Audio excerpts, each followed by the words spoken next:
WineUpTV. I am still your host. Sorry, nobody's replaced me yet. Here again with part 2 of AlexEli's wine program. And Phil's going to tell you all about his Pinots and the kosher wine when we come back. Oh, we're back. That's fine. I thought you were just going right in. No, we're fine. Just go in. You know what? Let's just go into. All right, buddy. Oh wait, was your first vintage, right? Mm-hmm. Couldn't have asked for better grapes. Correct. I mean, again, there's Moshe, Red Seas have parted, fruit's perfect, greatest vintage ever in Oregon's history. Not saying the other ones weren't as good. This one just happened to be just perfect. The weather was certainly. The weather was just cooperating. No, yeah. And then 2009 it got really warm. Then 2010 the birds came. In 2011 they were picking in November. So. Right. You And know. everyone's making a rosé. Yeah, you know it's interesting living in the Willamette Valley and having lived in Napa where the weather's so consistent. It's a crapshoot every single year. I mean, look at it outside now. It's 80 degrees. It's May. It's May, and who knows if this is going to hold on or if the rains are going to start again. And Right. you know, it is. It's frustrating being a grower, and then of course managing all your vineyards. All right, so talk to me about your '08 vintage Pinot Noir. The 08 saw a number of things. First, in pretty much the entire program, we're only doing about 10 to 15% new French oak. Everything's in French oak, but we only grow Pommard Pinot in the vineyard. Just Pommard. That's the only clone. It's the only clone, and it's all on its own roots. So I think Any Phylloxera? Yeah. Well, we have a clay loam, and phylloxera, even if we did have it, phylloxera has a hard time moving through clay versus a sandy or a siltier loam. Sure. So the benefit to the clay loam is huge. You know, we hold a little more water. We don't irrigate, which I don't believe in irrigation. Costs money. Costs money, and it's just the plant is supposed to go out searching for nutrients, and that's what stresses it, and that's what's interesting about it, and that's just how we do it too. You know, sometimes you could suffer or you could gain great success from it, but that's just how we do it. Okay, so you have your 60-acre plot. How many of the 60 acres is planted? Just 18 of it. So just the original. So when you bought it, it was already planted. Right. Have you guys mapped out where you want to plant more? What's your business plan looking like moving forward? Well, first I'm going to be grafting some of that Mueller and probably some of that Gewürztraminer to some Syrah. Actually, we're going to try to grow some Syrah. Ooh. Yeah. Living on the edge. Yeah, and we did 100 this year, so we'll see. And to some other Pinot clones for some blending potential. I would like to find another clone, not even a clone, another varietal to grow. I was reading about someone growing a vine called Regent up in Washington, just east of Seattle. It has, you know, Marshall Foch? Yeah. Well, to me, Marshall Foch is just kind of bland and not enough acidity. I don't like Marshall Foch. I don't either, but Regent has more acidity. It's kind of like Foch. It has a richness and inkiness, but it has good acidity. And I really believe like acidity is just one of the greatest parts of wine. Well, you have to need have that it. acid. Yeah. You have to have it, especially natural acidity to where the wines will age. It's you know. so necessary. Yeah. So did you have to do? Have you had to do any acidification? No. In any of your vintages? No. Because you have really high acidity. Is that Right. because of Pommard grape? Yeah. I mean, we. I think what you might find with like the 777 or the 115 is like they're probably a whole tenth of a pH above us in terms of pH, and yeah, I mean we would never have to add acid, I don't think. And what we do with like even the whites is you know, cold stabilize, you lose tartaric acid in cold stabilization, and with the reds we kind of just rely on tannin and to build some roundness around that acid. And so we do things in the vineyard like kicker canes that we cut mid-season, which the vine believes it's going to grow all this extra fruit. The clusters are much smaller. And then we pull leaves halfway through flowering, cap fall. So you're a vine trickster. I'm a vine like trickster. that. Yeah. I like that. You fool them. You have And to. they abort berries, and so you get thinner clusters that have space between the berries, and it's much easier to control disease. And then you get more tannin per gallon because your berries are smaller, and you gain tannin. There you go. You know, it's interesting how you can take a vineyard, you can read about all the viticulture, horticulture you want, and then try these different things And see what happens. And see what happens, and Right. it's a learning curve. Yeah. You know, you're only into it now 4 vintages. you Right. know, and to see and take really meticulous notes to see what works and what doesn't work after all this time. All right, so what's the retail on the '08 Pinot?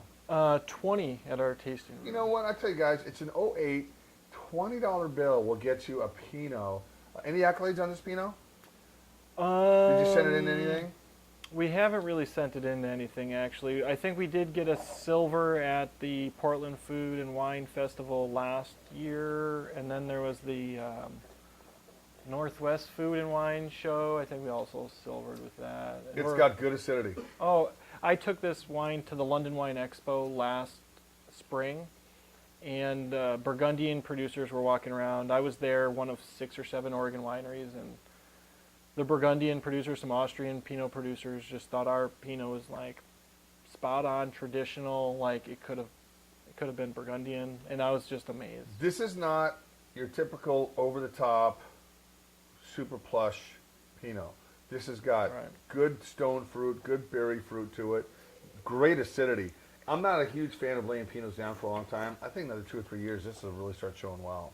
Yeah, pepper. I mean, we really see the maple syrup, pepper, a little vanilla pop in, and what was a bit of cranberry last spring or even before that. I don't get the cranberry now. No, it's all gone. rich cherry.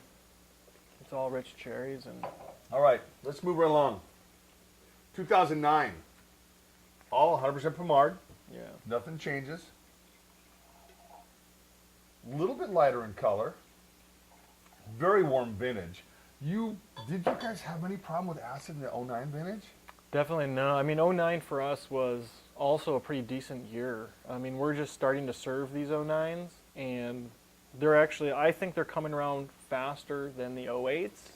Not in the same way, but they're softening up a bit quicker. And So I get more. this is only 60% estate fruits. This is not a Pomard Pinot. This has a bit of 777, 115, 114. So you reached out, you're purchasing a little bit of fruit. Yeah, only about a ton and a half. We only did like 120 cases of this. It's a lot more zippier than the '08. In other words, a lot more cranberry, a lot more almost a sour cherry. Yeah. Not in a bad way, just different. I mean, that's the neat thing with the Oregon Pinot. They're all different, you know, even different blocks, different clones, same year. Right. Yeah, and it to me it does have a bit more tannin and a little more bitiness, which I can enjoy that as well. And I mean, this is the joy of the whole thing, is to taste vintage to vintage, and to see what vineyards do or what That's really good on the acid end of it. Wow. balance. And we do that for 16 $16? a bottle. Wow. Yeah.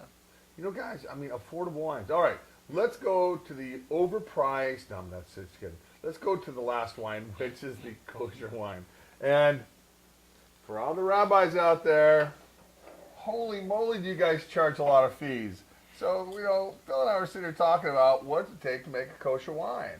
Well, you got to fly the rabbis out from New York, and they've got to have this fee, they got to have that fee, they got to put the OU and the P on the back.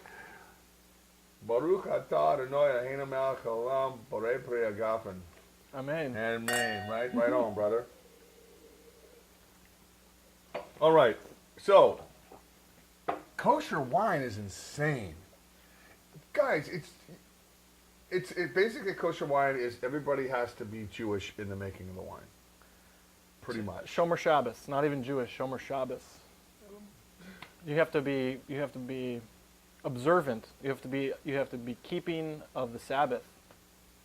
I keep the Sabbath and then move on to Saturday, Yeah. and then I work all day Saturday. Yeah, I know. And I generally have a pork sandwich, pork sliders, Yeah. maybe some bacon, and Yeah. then I'll go down to, like that little bakery down there. What's that called? With the voodoo donuts and have the bacon donut. I mean, that's This is very shame all over me. this is reminiscent of my Saturday last Saturday. Was it? So all right. So there's a cost of doing business when it comes to well, it's the there's Passover wines. there's two ends of it for us, and that is I'm pretty much in the winery working, and I'm just doing everything from cleaning barrels to cleaning the floor to painting, repaint, whatever needs to be done, tasting, blending, everything in the actual work itself. And the one side of it is we basically the Orthodox Union sends us kosher workers, And there, in this case, there's not that many in this area, in Portland and Oregon, Of course right? not. So a couple of rabbis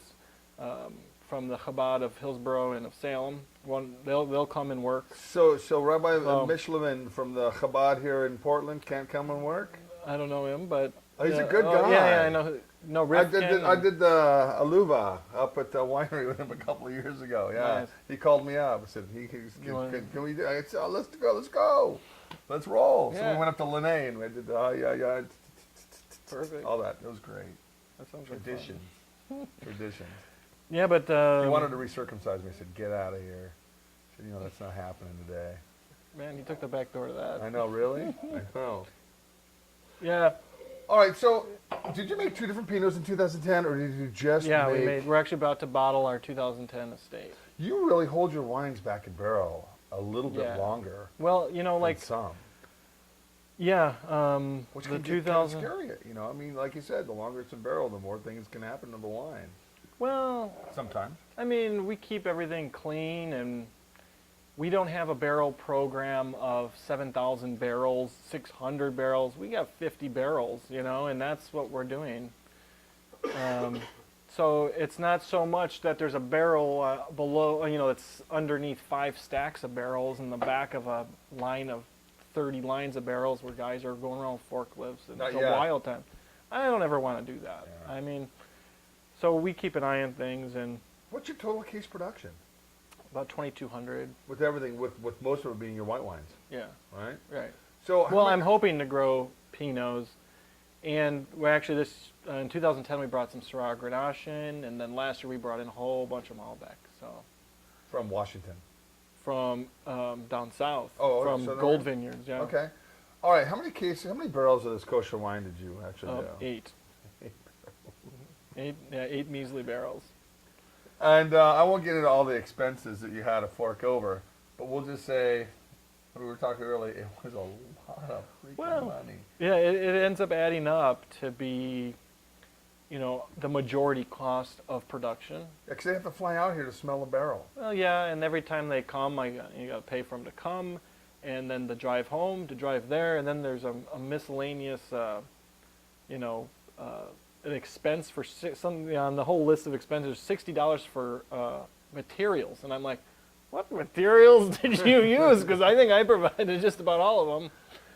Not only that, I think you broke one of my tools, and yeah, and it's very stressful for me because I got a call and say, hey, can you come in 3 days? Because I really need to open this barrel, and I can't open it myself, and I'm a nervous wreck. I don't know what's going on in there. Yeah, Help me. yeah, I'm standing right here. Rabbi, come. Help me. Yeah, pretty much. And then he goes, well, dude, I can't really book a flight. You haven't made your last Well- payment yet. You still owe me $38.28, but I paid you $15,000. How do I help me out here? Rabbi, help me out. We might have to drop your certification because we want all the money on the interest on that money. Is this now? It's crazy, isn't it?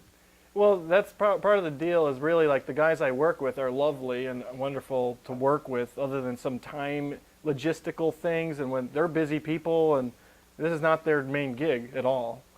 And but then dealing with the guys in New York, that's It's a whole it's not different- terrible, but the money stuff is, and it's just to be certified just to begin is $6,000, and it's like, it adds up. It does add up. It adds up. So the retail on this is about $35-$36. Yeah, Yeah. You know what? This is, I think. it's a good wine though. I think. You know, I was gonna say out of the 3 Pinots, I like this one the best. Nice. I do. It's to me it's I think 2010 is gonna be that one vintage that people may overlook because the birds came and the fruit was down, but I think the quality of the fruit's gonna rival the 2008s. I think it's great. I think your 2009 it needs about another year in a bottle. It's got some real high acid there. It needs to mellow out a little bit, but your 2008 is drinking just right. Yeah, I like it. I like the Thanks. kosher wine the best. Shalom. Anyway, hey dude, you know what? It's kosher. I will see you at another wine festival one of these days, won't I? I see you a couple times a year. It's pretty pleasant. Yeah. Well, thank you for the compliments, because mostly it's nicer than most people think. All right, guys, when we come back, somebody else is gonna be sitting right next to me. You guys have a great day. Cheers, dude. Thanks for having us. Bye.